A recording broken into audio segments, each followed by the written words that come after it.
Perkenalkan, nama saya Gilang Andriana Utama dengan NIM 2311541, kelas 23F01, mata kuliah Organisasi dan Arsitektur Komputer. Di sini saya akan mempresentasikan hasil jawaban dari soal berikut. Yang pertama, mengapa memory jet sangat penting dalam sistem komputer? Yang kedua, apa perbedaan antara L1, L2, dan L3 jets? Dan yang ketiga, jelaskan tentang mapping jets memori. Dan nomor 4, jelaskan tentang logaritma penggantian jets memori. Nomor 5, jelaskan salah satu memori yang Anda gunakan saat ini. Jawaban: 1. Memori jet sangat penting dalam sistem komputer. Memori jet sangat penting karena mempercepat akses data yang sering digunakan oleh prosesor.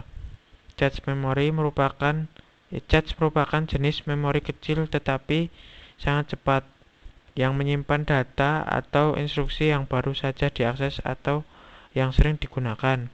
Dengan adanya jets, sistem dapat mengurangi waktu akses ke data dari memori utama atau RAM yang lebih lambat sehingga meningkatkan kinerja keseluruhan sistem. Nomor 2, perbedaan antara L1, L2, dan L3 jets. L1 jets atau level 1. L1 adalah jets yang paling cepat dan paling dekat dengan inti prosesor. Kapasitasnya kecil, biasanya antara 16 KB hingga 128 KB, dan terbagi menjadi instruksi dan data jets. Karena kecepatannya, L1 jets diakses pertama kali oleh prosesor. L2 jets atau level 2. L2 lebih besar daripada L1, biasanya sekitar 256 KB hingga beberapa MB, tetapi sedikit lebih lambat. L2 jets bisa berada di dalam atau di luar inti prosesor dan digunakan sebagai lapisan kedua setelah L1 jets jika data tidak ditemukan di sana. L3 jets atau level 3. L3 adalah jets terbesar, berkisar dari beberapa MB hingga puluhan MB, tetapi lebih lambat dibandingkan L1 dan L2. L3 biasanya berbagi antara beberapa inti prosesor.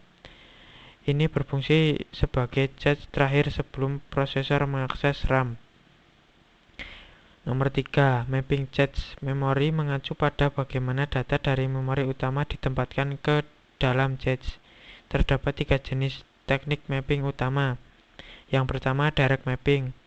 Setiap blok memori utama dipetakan ke satu lokasi jets tertentu. Ini sederhana tetapi dapat menyebabkan banyak jets miss jika data yang sering diakses berbenturan pada lokasi yang sama. Yang kedua, associative mapping. Blok memori bisa ditempatkan di lokasi manapun di jets. Hal ini memungkinkan fleksibilitas lebih besar dan mengurangi kemungkinan jets miss, tetapi lebih kompleks dalam pencarian data. Yang ketiga, set associative mapping. Ini adalah kompromi antara direct mapping dan associative mapping. Jets dibagi menjadi beberapa set, dan setiap blok memori utama dapat dipetakan ke mana saja dalam set tertentu, memberikan keseimbangan antara kinerja dan kompleksitas. Nomor 4, algoritma penggantian jets digunakan ketika jets penuh dan harus menentukan data mana yang harus diganti dan mana harus diganti untuk memberikan ruang bagi data baru. Beberapa algoritma penggantian jets yang umum adalah least recent use atau LRU, mengganti blok jets yang paling lama tidak digunakan. Yang kedua ada first in first out atau FIFO, menggunakan blok jets yang pertama kali masuk ke jets. Yang ketiga random replacement, memilih blok secara acak untuk digantikan. Yang terakhir ada least frequently used atau LFU, mengganti blok yang paling jarang digunakan. Nomor 5, salah satu memori yang Anda gunakan saat ini. Saat ini saya menggunakan memori virtual untuk menyimpan data dan menjalankan instruksi. Memori virtual memungkinkan program untuk menggunakan lebih banyak memori daripada yang tersedia secara fisik di RAM, dengan menyimpan sebagian data di di penyimpanan sekunder, misalnya hard disk, dan mentransfer data tersebut ke RAM saat diperlukan. Ini memberikan ilusi kepada program bahwa mereka memiliki akses ke lebih banyak memori secara langsung, meskipun sebenarnya sebagian data mungkin berada di penyimpanan sekunder. Sekian dari saya, terima kasih.